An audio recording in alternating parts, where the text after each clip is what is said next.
جب آپ ریلیجس ہوتے ہیں تو پیسفل ریلیجس کو ایگزسٹنس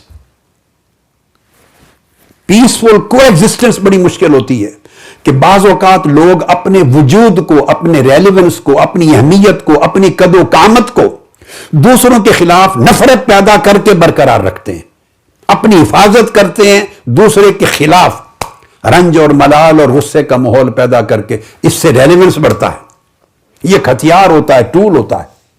تو نفرت کا بازار گرم کر کے اپنی قوت کو یا انتہا پسند بنا کے ساتھ رکھنا، یہ دوسرا ایزی ہوتا ہے، مگر پیسفل کو ایگزسٹنس، ہر ایک کا اعتبار کرنا، ہر ایک کے وجود کو ماننا اور اختلاف رائے کا احترام کرنا اور ان کے مذہب کو ملیا میٹ کرنے کا خیال نہ رکھنا، ہر ایک کو عزت دینا اور ملا کے بیٹھانا، یہ جو کنسپٹ ہے یہ تحریک منہاج القرآن نے ودن مسلم امہ اپنے اسلام کے اندر بھی اور باہر کے معاشروں میں غیر مسلم طبقات کے اندر بھی اس کو فروغ دیا۔ یہ بھی بہت چیلنج تھا، اللہ رب العزت نے مدد کی۔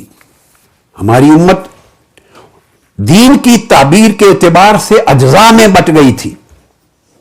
جس نے توحید پر فوکس کیا ہے وہ نبوت اور رسالت کی شان کو نظر انداز کرتا تھا، جس نے نبوت اور رسالت کی شان پہ فوکس کیا ہے وہ توحید اور معرفت توحید کی اہمیت اور مرکزیت کو نظر انداز کرتا تھا۔ یعنی ٹوٹلی انکار کوئی نہیں کرتا، مگر اس کی اہمیت تھوڑی ڈاؤن گریڈ ہوتی تھی۔ جس نے صحابہ کرام کی اہمیت پہ فوکس کیا ہے وہ اہل بیت اطہار کی اہمیت کو ڈاؤن گریڈ کرتا تھا۔ اہل بیت اطہار کی بات کی ہے تو صحابہ کرام کے ریلیونس کو ڈاؤن گریڈ کرتا تھا۔ اس طرح کسی نے محبت اور آقا علیہ السلام سے عشق اور محبت کی بات کی ہے تو اتباع متابعت کو ڈاؤن گریڈ کر دیا۔ جس نے اتباع اور سیرت کی بات کی ہے اس نے محبت کی اہمیت کو ڈاؤن گریڈ کر دیا۔ میں نے ایسے چند مثالیں دی۔ الغرض دین کی تعبیر اجزاء میں بٹ گئی تھی، ٹکڑوں میں۔